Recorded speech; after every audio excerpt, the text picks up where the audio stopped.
Welcome one and all to another edition of the Cine Geeks podcast, where movies, TV, and all things geek collide. I'm Roy, still joined by my lovely co-host Angela. Hello again. Hey Angela, and for this week, if you all notice, naka-audio episode muna tayo. Yeah. Pero just next this week, once. Just this once, yeah. Kasi grabe, sobrang dami din ng mga pinapanood natin yung scene lately. Every day.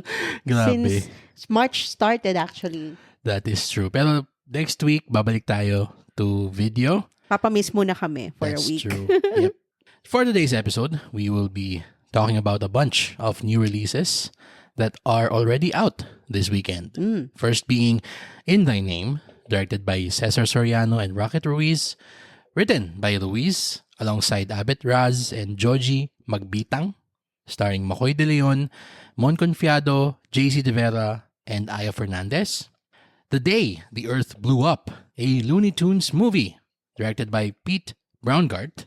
And of course, Mickey 17, written and directed by Bong Joon-ho, adapted from the novel Mickey 7 by Edward Ashton, starring Robert Pattinson, Naomi Aki, Mark Ruffalo, Toni Collette, and Steven Yeun. Yes.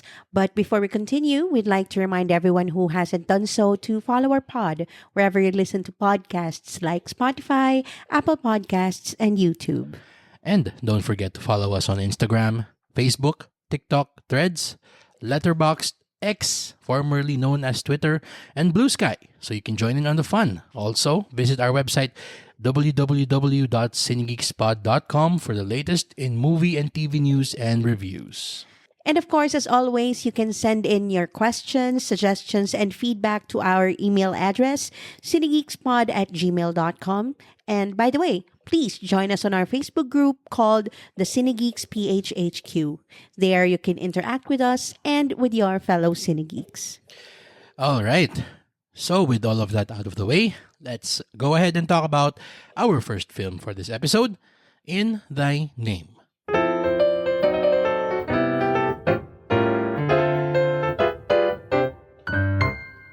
In Thy Name is a dramatization of the kidnapping of a number of individuals, including Father Roel Gallardo, by the Abu Sayyaf that took place in May 2000.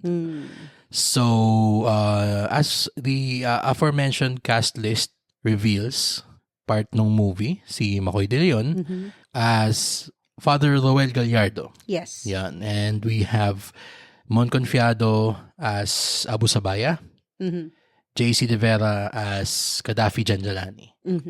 So, Very familiar names. Yes. If you're a millennial. yes. Actually, this is a very millennial movie. It's plastered all over the news. Super. As in, yung ano siya, parang hindi naman siguro umabot nung panahon na may Meteor Garden na. Pero yung ganong, yung time frame na yun. No, this was before. Before nga, yung panahon na yun na parang in between either anime or drama sa hapon or TV Patrol tas drama sa gabi. Yung mga ganitong, yan, sila Abu Sabaya. Sila Gaddafi Janjalani. Ay, nako. Pero let's talk about the movie. Ange, what did you think of In Thy Name? Well, siguro, ang expectation ko was parang reporting of the events. Kasi this is not just a religious movie. Although, it is very, very much leaning into that. Kasi we also attended the media conference and parang this movie is gonna be the material they will use to push for the canonization of Father Roel Gallardo as a saint. Yes. So, ako, I was expecting something of a documentary style. Parang Pero, docudrama. yes. Pero I was surprised. I was pleasantly surprised to see na sobra niya palang intense True. and ma-action. Oo. So, I was taken aback in a good way. That's true. Alam mo yung iniisip ko sa kanya habang pinapanood natin siya. Well, let's go back din sa sinabi mong yung media conference muna. Na we were invited to attend by Viva Films. Nung pinapanood sa atin yung trailer, yun na nga same. I had the same exact reaction. Parang I was pleasantly surprised with how action-packed the Diba? trailer for the movie was. So parang, hindi naman sa nagkaroon ako ng high expectations. Pero parang medyo, okay, I'm looking forward. I was looking forward to this film. And eventually, nung napanood natin siya, ang na-remind ako of the film was yung mga parang cut from the same cloth as United 93. Hindi ko sinasabi na kasing same ano siya, yung quality level. Not at all. I'm just saying na parang yung kung gaano ka visceral yung emotion that the movie makes you feel by placing you in the middle of what's happening para ramdam mo na parang andun ka din dun sa pinapanood mong event. Yeah. Kumbaga, dun sa United 93, it's a story of one of the planes. Ang moniker nga nung United 93 is the plane that fought back nung September 11. Siya yung nag-crash dun sa field in Pennsylvania. Dapat papunta ata siya ng Pentagon.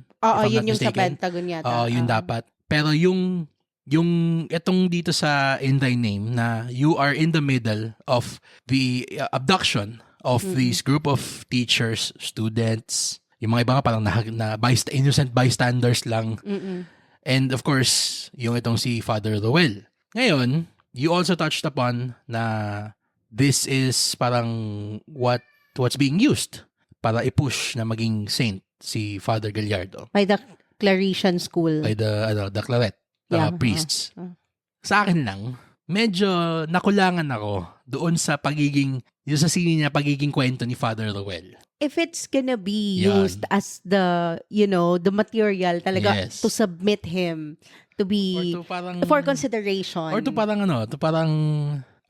PR niya kumbaga to the world. Why Father Gallardo deserves to be a saint. Sana parang mas biopic yung approach, no? Yes, that's true. Kasi parang ang nangyari tuloy and don't get me wrong. I appreciated this movie a lot talaga. Kasi yun na nga sobrang rare nung makapanood ka ng sine na is ayoko naman sabihin of current events kasi this was 25 years ago. Pero para sa atin kasi mga millennial, sobrang fresh nung kasi araw-araw tayo nakatutok sa balita nun. Oo, yun pa yung mga panahon na walang cellphone. Manonood ka ng TV Patrol or ng 24 oras sa ayaw at sa gusto mo. Ano pa yun? Front page. Sa Channel 7. Hindi ba Hoy Gising? Hindi, Hoy Gising yun sa hapon. Ano yung public service yun Front page pa, Mel Chanco mag-isa. Hindi ko naiimutan yan. What's that? Yung TV Patrol, yun yung ever since. Yes. Talaga. Pero yun, tama ka nga na we've been, sobrang tumatak siya sa psyche nating mga lumaki nung early 2000s. Kasi yun, hindi lang sa TV, kahit sa dyaryo din, kahit sa radyo. It was unavoidable. So kids, yung dyaryo pala, doon nakalagay yung news dati. Sa paper siya dati, guys. So, ayun. Just for your reference. Yung paper, dati, may ganun, galing sa puno yun. yung ganun na parang, that millennial kid in me absolutely appreciated seeing this event that I just kept hearing about. Dramatized in a very intense fashion. Na sobrang ganda ng pagkakalente. Yes. Ang galing nung staging ng mga battle scenes. Grabe. Alam mo, I agree with that completely. Kasi it almost felt like a war film. Yan. Exactly. That's what it feels like. As a war film, it works in so many levels. Talaga. Yes. As a biopic, that's where the movie falls apart. Yun lang yung sa akin. Or siguro, it falls short lang naman. But, it doesn't fall apart. Sige. It just falls short. Falls short. Sige. I'll go with falls short. Kasi parang, I would have wanted na, since ang medium na ginagamit nila to tell Father Rowell's story is film. Even the best biopics, they resort to a little embellishment. Hindi naman masama yun. Mag-embellish ka, yung tamang way nun is, syempre, within good taste and within reason. Yes. Pero, to fill in the blanks. Oo. Or to make it more cinematic. Exactly. Diba? Pagkatas nga natin pinanood na parang ramdam ko, hindi ko alam kung mako-confirm ba to or what. Pero, there is a scene in this film na I don't know if this is parang reported in the news. Sabi ko spoiler, nangyari naman talaga to. Pero may scene doon na nag-hold ng mass si Father Rowell while in captivity Yes. for him and his fellow prisoners. Yeah. Mm-mm. I was under the impression while watching the film na yun yung parang pinaka-dramatic high point nung sine. Unfortunately, hindi tayo masyado nabigyan ng parang totems along the way na we were building up to that. Na parang wala tayong parang rising action papunta doon. Tapos biglang yung dramatic release nung biglang ay nakapag-hold siya ng mass. Yes. Yun yung hinahanap ko It's a culmination of so many things that make him him. Yes, yun. Na parang sana magkaroon tayo ng sinasabi mo din, if I remember correctly, na tama ba ako yung sana merong mga moments in between the story flashing back to his life that informed why he wanted to hold this mass. Why it eventually became his downfall, kumbaga. Or why is this so important for him to do? Yun Na he will risk his life just to make this happen. Just to hold this mass. Yun lang naman yung ano ko doon. Kasi, again, as a war film, it's very well made. Talaga. Walang problema. Production design, production values. Cinematography. As we said earlier. Very good. Ganda. Pero yun nga lang, as the story of Father Rowell, falls kind of short. And also, yung ano din, yung, well, this is a little bit of a spoiler, pero, well, totoo naman, nangyari naman, namatay si Father Gallardo. Yeah, I mean, kaya nga siya up for sainthood. Yes. Ano bang saint na buhay? Hindi ko alam. Pero, ayun nga, yung moment of death niya, parang, it just happened. Yun yung parang medyo, ito na it was building up to this. Yeah. This was his story. This was his ultimate sacrifice. Yeah. Ito na yung moment na magde-define dito sa events na to eh. Yes. And it just happened abruptly. Napaka matter of fact din yung nangyari. Hindi siya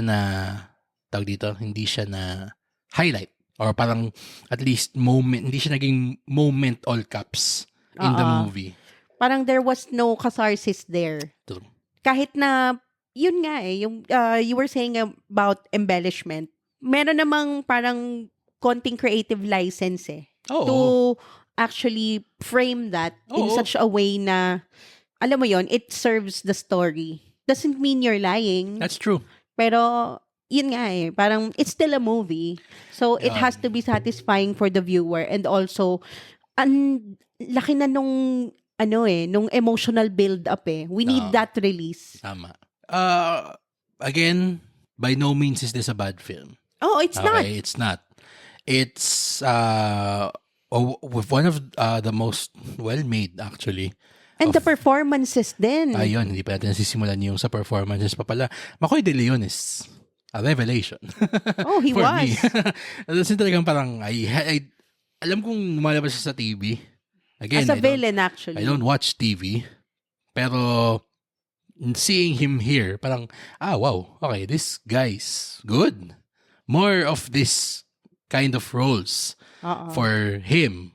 And I think, parang may parang siyang, ayoko naman sabihin na, parang, sino to? Si Cedric Juan sa Gomborza. Pero parang siyang ganun na parang, yung vulnerability. Oo. Tsaka yung parang, okay, wow, okay, he really demonstrated what he can do. Talaga. Mon Confiado. Wow. Yeah. Bang klase. Does he do anything that's not good? Kahit nga hindi maganda yung scene na kasama siya pa rin yung pinakamagandang part lagi. Yeah. Diba? He really is a gem. Tama. Akatawa, sa pang masabi ko lang din, si Soliman Cruz. Yeah. Yes. One of the Cinegeek's favorite actors. Yes, character actors. I mean, ito, sige, masabi ko lang din, since si Soliman Cruz always comes out in, siguro taon-taon, nasa Cinemalaya siya. He always delivers. Naisip ko nga na parang pwedeng pang Cinemalaya din tong In Thy Name May ganun siyang parang klaseng, yung indie swagger, kumbaga. Actually, si Ping din. Ayun. Ay, no. Sorry, Alex Si Medina. Alex.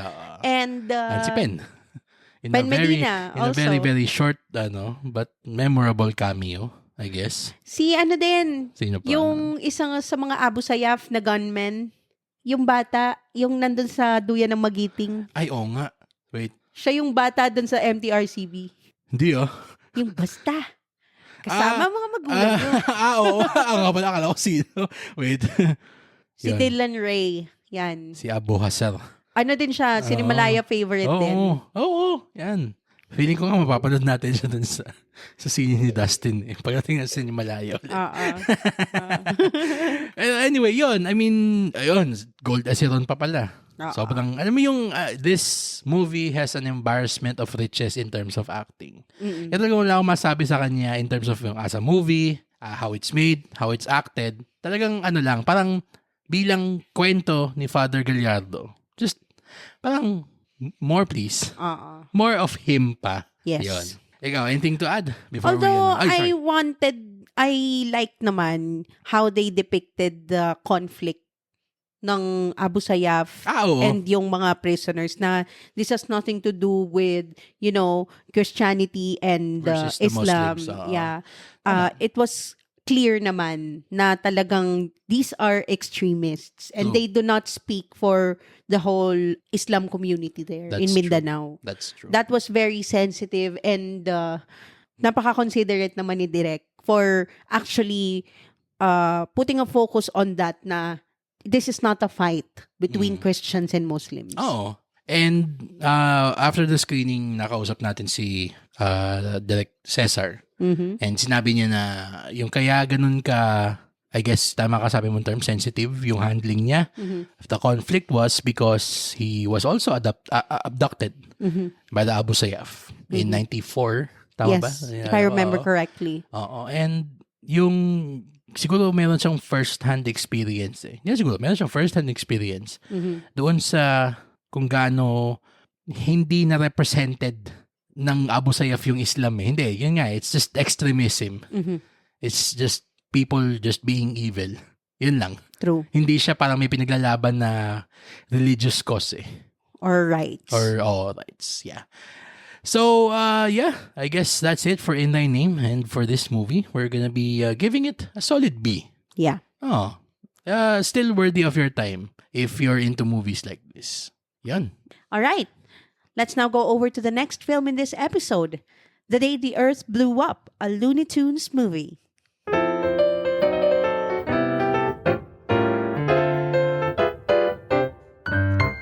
Due to a series of antics at the bubblegum factory, Daffy Duck and Porky Pig discover a secret alien plot to take over the Earth via mind control.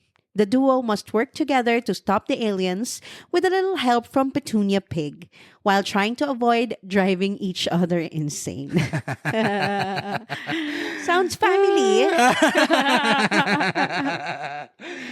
Yeah, so Looney Tunes. So kids, yung Looney Tunes. Kids, merong something, ang tawag, cartoons noon. Okay, sige. Without any further ado, Roy, sige. Simulan na natin. What did you think of The Day the Earth Blew Up, a Looney Tunes movie? Abri. I loved it. Galing. I loved it. Alam mo yung and I mean this in the best way possible. Para siyang yung mga pinapanood nating cartoon sa Cartoon Network nung araw. Hindi siya parang. Ito talaga yun. I mean, yun. It's a feature-length version of the cartoons that we watched before. Yes. I agree. Just to temper everybody's expectations, walang ibang Looney Tunes na lumabas dito. So, it's just Daffy, it's just Porky Pig, and Petunia Pig. So, tatlo lang sila. I mean, ako, syempre, parang, sana mo lumabas yan. Makalabas si Bugs Bunny dyan. Wala labas bigyan si Tasmanian Devil. Wala pa sila. No. Wala pa sila dito. Pwede. Pero, hopefully. Pero, as far as yung itong movie na to, nakakatuwa siya kasi, syempre, yun na nga. I'm gonna cheat, kumbaga, and say na, this is the right kind of nostalgia hit. Para na naman sa millennials, Para no? sa millennial. Kahit nga sa mga magulang eh. Yung mas matanda, mga Lakas ng tawa ng mga magulang Gen X. eh. Actually, oo. By the way, we were invited to watch this by 888 Films International. Mhm. So thank you very much for that. Yung, dun sa screening nung Yung mga magulang yung nag-e-enjoy. yung mga matatanda yung nagtatawa. And also, we get the subliminal jokes now. Yun. Kasi syempre, nung panahon natin, yung mga ganyan Looney Tunes, hindi natin mag-gets yung mga double entendre. Oo. Yung mga joke na gano'n. It just flies over our Oo, head. parang kung tawa tayo ng tawa, di natin alam kung bakit. Ngayon, parang mas nakakatawa siya kasi, Gotcha! alam ko na kung ano yun. Gago kayo Looney Tunes, ah. Oo nga, mga bata pa kami nun ha. Yung mga nilalagay yung jokes ha. Kaya pala ganun yung sense of humor natin. Lumaki tayo sa ganun. Oo nga, tama. Pero yun na nga siya. Ayokong sabihin naman din na para siyang critic proof yung itong kasi parang sobrang niyang close to our hearts itong Looney Tunes. Pero Yeah. it's a fun time. It's so much fun. It's exactly what you would expect from a Looney Tunes movie. Don't expect nuance. Don't expect depth. Just Don't expect moral lessons from the Looney Tunes. walang moral lesson dito. Just have fun. Yun, alam mo yung, ako maano ko dito is, for us, millennials, and mga Gen Xers din, na may mga anak ng maliliit, dalayin niyo yung mga anak niyo dito para ma-introduce sila sa Looney Tunes. Wag puro Roblox, ha? Dagdagan niyo naman ng Looney Tunes din.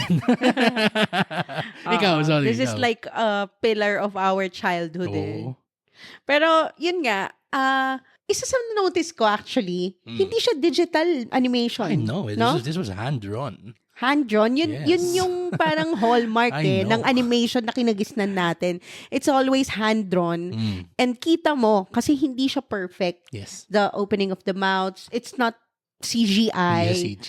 So, parang, Hindi siya full CG. Meron naman, pero hindi full. meron, pero, ayun nga yung art style can be appreciated more here. Kasi talagang, you know na, these are artists that did this. Yes, They're not that's just true.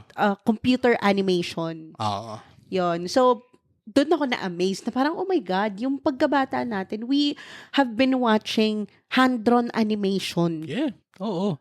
Oo. Hand-drawn Ngayon kasi ang animation is dali the na best lang. animation. Yes. Ang dali na lang ngayon sa AI. You can just generate it within seconds, di ba? True. But this, talagang tinuunan nila or pinagpaguran talaga to ng mga artists na dinrawing talaga nila literal with their hands. That's true. And ramdam mo din na yung gumawa nitong movie na to, everybody who worked in it, really loves and understands what the Looney Tunes stand for. Hindi siya yung parang yung phenomena with IP nowadays na gagamitin yung existing na Star Wars. Tapos magso-soapbox yung mga takting creative ngayon na halimbawa Acolyte. Gagamitin na parang virtue signaling. Hindi, this is just straight up loony fun. Exactly. Yan. Parang hindi naman biglang ginawa si Daffy Duck na conscientious. Oo. Or ginawa si Porky Pig bigla na politically correct. I love that. Oo. Talagang they kept what made these characters so beloved for, almost Decades. 80, 70 years na ba? O, diba? You see, ganun, this kind of humor stands the test of time. Because it's universal. It's cartoons. It's humor. It's funny. These characters are funny. There's nothing else to be mined from something like this. Hindi, not to say din naman na parang vapid siya or mababaw. Hindi eh. Pero kasi parang not everything has to be deep. Exactly. Not everything has to be PC. I dread to use the W word. Pero yun, not everything has to be like that. Well, I can say it. Not everything has to be woke. Yan. True. Just has to be fun. Pure fun. That's It's just entertaining. Just entertainment. I just going back to the film, mabilisan na lang.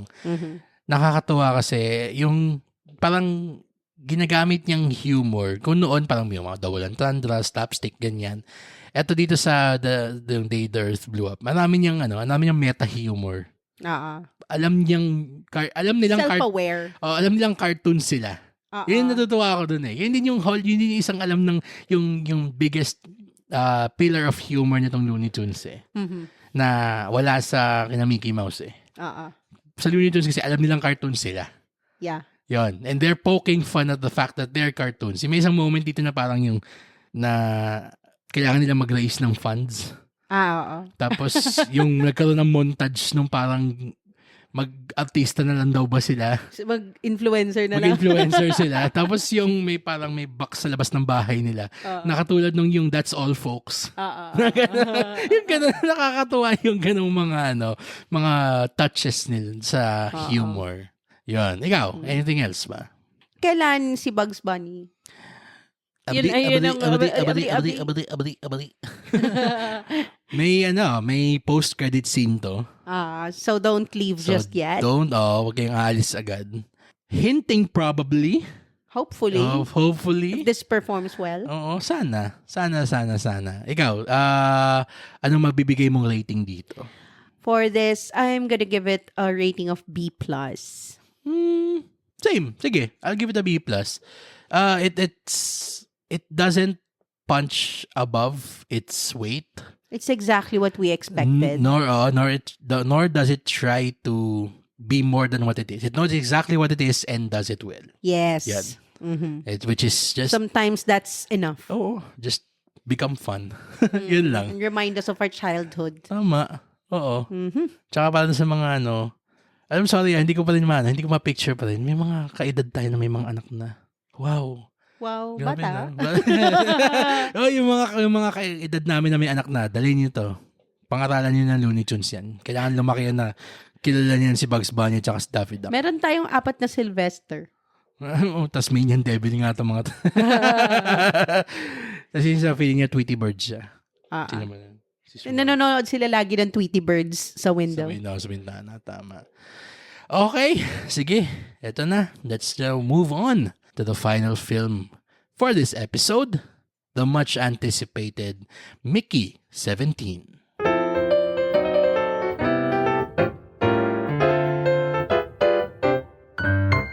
Mickey Barnes is an expendable, a disposable crew member on a space mission selected for dangerous tasks because he can be resurrected if his body dies, with his memories largely intact.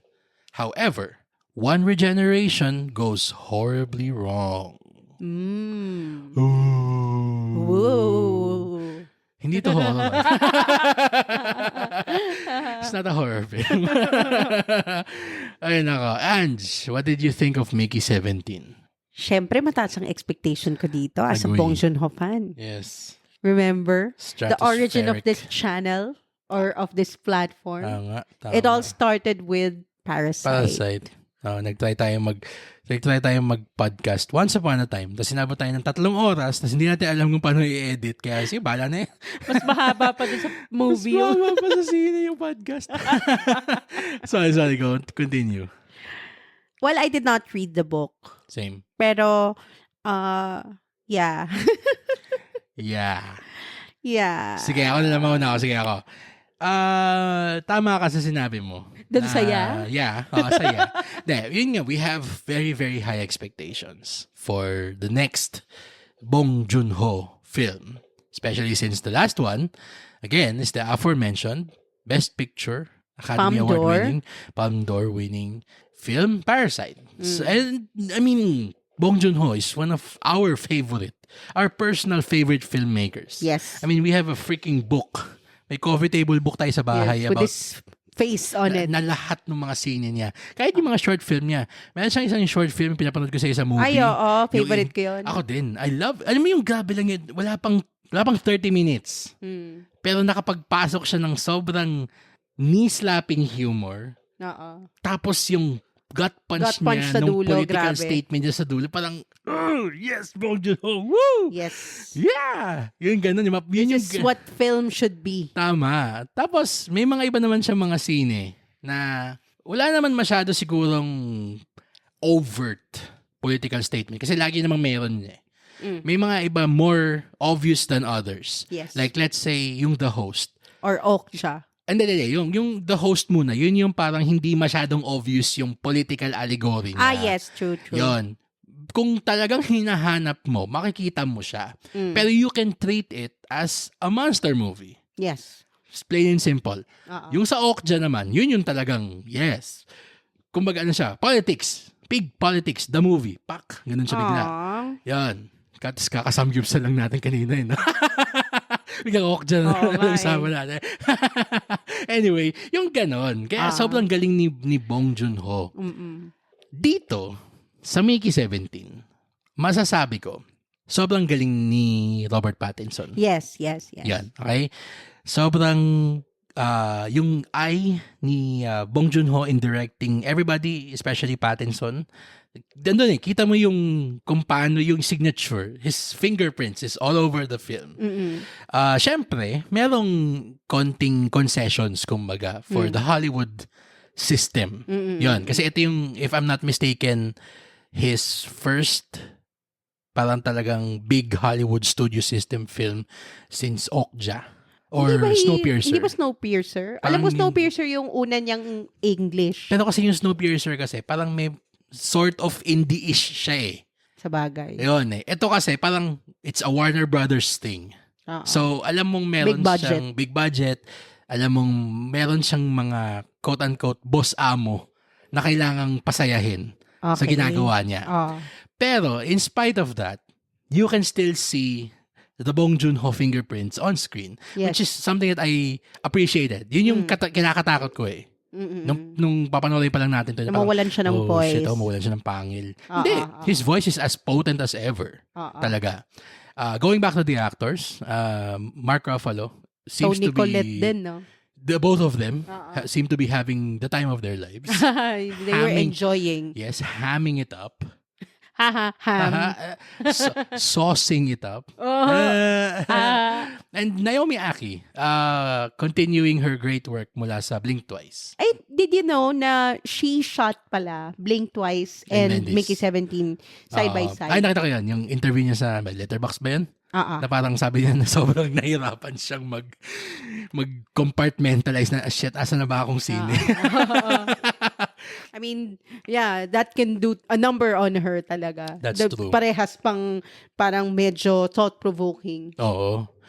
Pero, pumunta na tayo dun sa pero section neto. This feels like his, kumbaga, yung kay Damien Chazelle, naalala mo yung Babylon? You love that film, di ba? In spite of its flaws, and I will readily agree na it has a lot of flaws, yung Babylon, I loved it. Oo. Pero, yun na nga, it's symptomatic of an auteur gone wild. Gone wild. Parang siya nag-carte blanche. Parang, sige, gawin mo lahat ng gusto mo. Biglang, nag-splooge naman siya bigla on screen. Sobrang dami naman. It felt so bloated. Yun. No? It did. If the comparison to Babylon is what that implies. Oh, yeah. Yes, yun lang naman. Or self-indulgent? Hindi, ayoko sabing self-indulgent eh. Kasi para siyang all of the things that he said on screen as writer and director needed to be said. Pero, sobra niyang it felt disjointed, some of the plot points. True. Kasi meron siyang statement on religion. Meron siyang statement on eugenics. Meron siyang statement on animal. Politics. Oh, yun. And animal cruelty. Ang dami niyang gustong sabihin. There was a way siguro to parang do this all in an elegant manner. Pero he chose to attack each subplot as a separate parang subplot, kumbaga. Hindi siya intertwining. Exactly. Yan. Alam mo, I wonder how much of the book he put in the movie. Kasi that may be to his detriment eh. Baka just to please the book readers or to really put in as much book material as possible in the movie, nagsuffer na yung narrative. Kasi you can't put everything in there. That's true. Alam mo yung, and I was reading up on yung source material, yung Mickey 7. Ang isa sa mga, tawag dito, isa sa mga feedback tungkol dun sa book is it's a multi-layered, entertaining story. Sige, we'll take it at that. Pero kasi if you call a book multi-layered, ibig sabihin nun, there are so many things happening. Yes. in the book. Daming characters. Oo. And as a book, that method of storytelling is okay. It's even encouraged na, sige, dami plot points, plop, plop, plop, plop, plop. It can work. It can work. However, in a movie, we need coherence And focus. and focus. The reason why Parasite worked so well is sobrang razor sharp nung focus niya Oo. dun sa gusto niyang sabihin. Oo. Using these elements, these characters, and the setting, and every element of film na at his disposal, sobrang alam niya kung saan niya gustong pumunta eh. Exactly. Meron siyang patutunguhang dulo. And it was gonna get there no matter what. And all yung kwento ng rich people, kwento ng poor family, nag-i-intertwine sila. Merong rhyme eh. Oo. May poetry. May synergy yung lahat ng part ng kwento. Kaya sobrang perfect nung Parasite na scene. Sobrang satisfying din. Yes. Kahit, I wonder. Sorry to cut Sige, you. sige. I wonder, adapted ba yung Parasite? original niya yun. So maybe he's in his best element kung original writing niya, no? Ako, yes I totally believe na he should be focusing on his original work. Kasi, pero, to his credit din naman, bakit yung Snowpiercer? Also adapted. That was adapted from a comic book. Pero yun, sobrang, hindi ko, siguro may bias ako. Sige, sa mga K-pop, di ba may bias? Ang bias ko si Bong Joon-ho. Okay. So, bias ko si Bong Joon-ho. Ayokong i-put sa kanya fully yung blame dito. Kasi we know what he can do.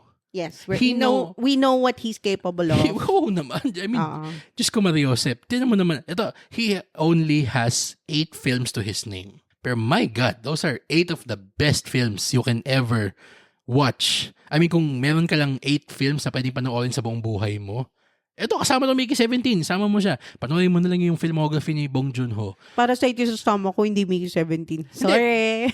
Well, sige, fine. Pero, unique. Tingnan mo yung 8 yan. One of these things is not like the other. Diba? Yan. Yun lang. Some are more impactful and much more powerful than the others. True. Ito nga masabi ko, yung Okja nun, nung pinanood natin dati, medyo pa ako doon, parang ang dami naman nangyayari dito. Pero at least kahit papaano, meron tayong singular na focus doon. Yung baboy. Yun lang. Sige lang, nakatutok lang tayo lahat sa baboy. Kahit ang dami na nating mga side plots, side characters na nagsusulputan. Pero at least, nakatutok tayo dun sa, Yes, where's our baboy? Andito yun, somewhere. Ito. Ayun. Anyway, at least nakafocus tayo kay Okja. Walang nakakatanggal ng focus nun dun sa narrative propulsion ng sine. Dito kasi sa Mickey, meron tayo ng kwento ni Mickey. Why he decided to go off planet. Okay? Meron tayong subplot na yung pagkakaibigan niya kasama ni Steven yun. Meron tayong subplot dun sa kanyang why he is resurrected every time. So the ethics of that. So if you're keeping track, nakakatatlo na tayong subplot doon. Tapos meron pa tayong subplot nung kay Mark Ruffalo. Yung pseudo-religio political politics niya. Yung mix na yung pinapaano niya. Yung pang-apat din. Tapos meron pa tayong kay Naomi Aki pa. Yung kay Naomi yung relationship nila. Yun, yung relationship nila. Tapos yung kay Mark Ruffalo, meron pa siyang parang allegory for white supremacy. Tapos, eventually, pagbaba natin, meron tayong animal cruelty.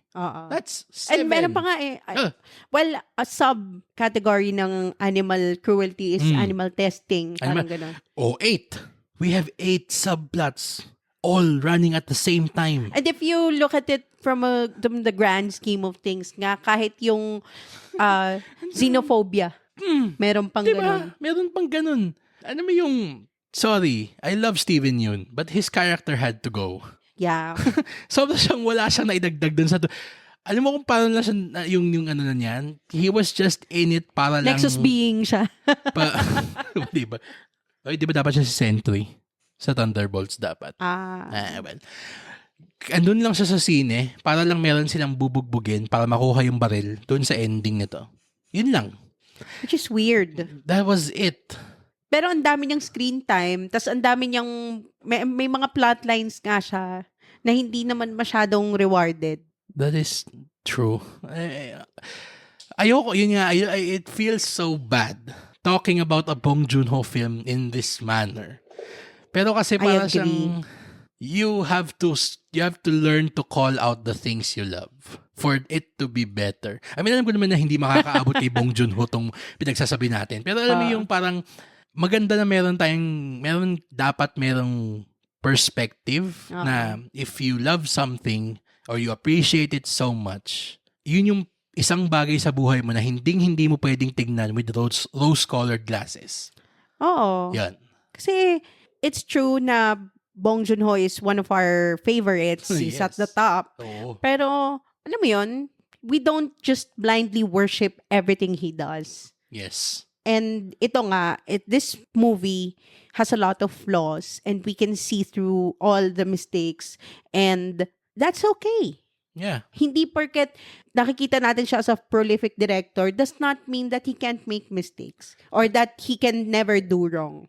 Oo. Kasi if anything pa nga, and I hope na, and I trust na he has enough self-awareness to know na parang this is not one of his cleaner, kumbaga, na work. Mga pulido. Pulido. Hindi kasing pulido nung last. Alam mo, nagme-make sense nga na hindi niya to nilaban sa Oscars eh. Diba? Kasi marami nagsasabi, marami nag-aabang ng next project niya after Parasite.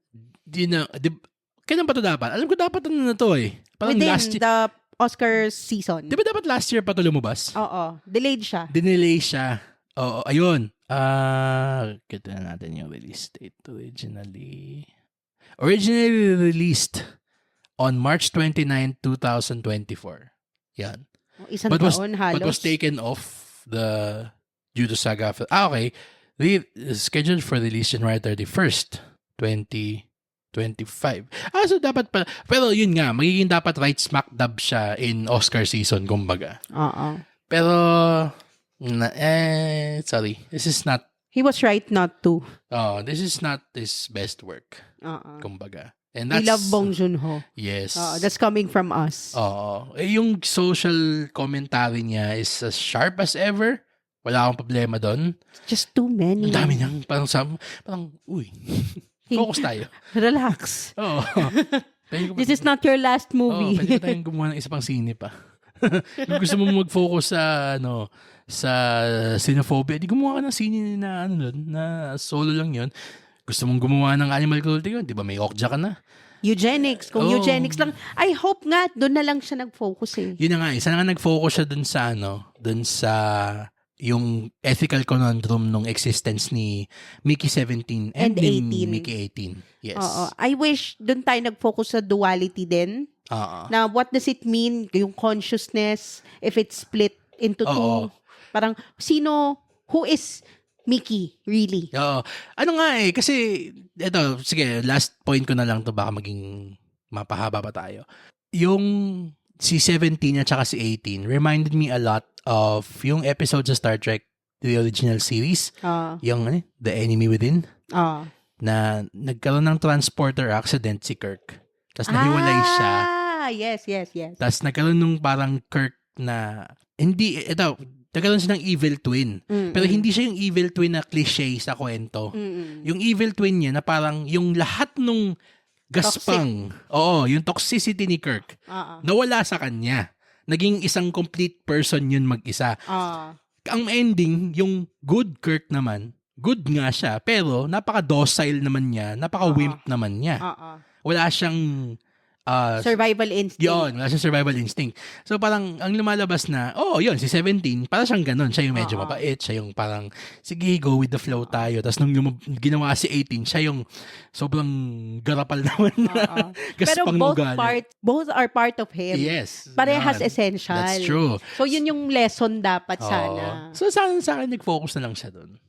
Heavy sci-fi siya, pero may philosophical din. Tapos lagyan na ng signature Bong Joon-ho of humor. Yung kwentong yun. Mas malinis sana yun dun. May isa pa nga akong na-observe para rin siyang Doctor Who episode. Oo nga. In terms of the treatment of the alien. Ay, true. Oo. And Yun. yung ano din, yung may duality, may nagko-clone, ganyan. It's very Doctor Who. Very, very Tenant Who. Oo. Ganun. Ay, nako. I'm still going to recommend this film. Kasi this is, it's better than 90% of what's coming out in cinemas nowadays. And of course, being one of our best living auteurs, you should never pass up the chance to see a Bong Joon-ho film in the cinema. You must see this. Pero yun lang, just know na it's not Parasite. Yan. It's no Parasite. It's no Parasite. Temper your expectations. I mean, possibly, fellow Cinegeeks out there, baka magustuhan nyo. Hindi namin sinasabi na mali yun, na magustuhan nyo. Pero sa amin lang para siyang, mid siya. Mid Bong Joon-ho. If anything, just watch his other films. Okja, The Host, Snowpiercer, Memories of Murder. Oo naman. Pero, they shouldn't miss this as well. Pero yung kumbaga, gusto naman ng peak Bong Joon-ho, yun, yung mga nilista mo. Yun, talaga. Well, after watching this, pwede. Oo. Yes, pero nyo muna tapos manood kayo ng ng mga ibang Bong Joon-ho. So, rating? Rating natin, it's a B+. Same. Oo. Medyo masakit sa dibdib ibigay yun, pero we know he can do better. Of course, God damn it, we know he can do better. Yes. Jesus Christ. The last film he did was the best, one of the best films ever. Nasa top 4 ko yun sa Letterboxd. Oh, di ba? Nasa favorites natin yun, di ba? Oh, yan. See? Ay, Bong, you can B do for better. Bong. B for Bong. B plus. Or Bong plus Ho. Bong plus Ho. Okay. Ay, nako. Anyway, so that's our episode talking about Mickey 17, The Day the Earth Blew Up, and In Thy Name. If you've seen any or all of these films, please share with us what you thought about them. We'd love to hear from you. Comment it on the YouTube comment section, on the Spotify episode page, on our social media accounts. Don't forget to set your players to automatically download our new episodes so you don't miss out on our fun Cinegeek conversations. And while you're at it, give us a 5-star rating on Spotify and Apple Podcasts and a thumbs up on YouTube if you had fun or learned something new during this episode. As always, the studio and distributor of the films weren't given any creative control or editorial approval of this episode. They are hearing our reviews of their films for the first time, same as you are. For my co-host Roy, this has been Angela. Thank you for listening to the Cinegeeks podcast, where movies, TV, and all things geek collide.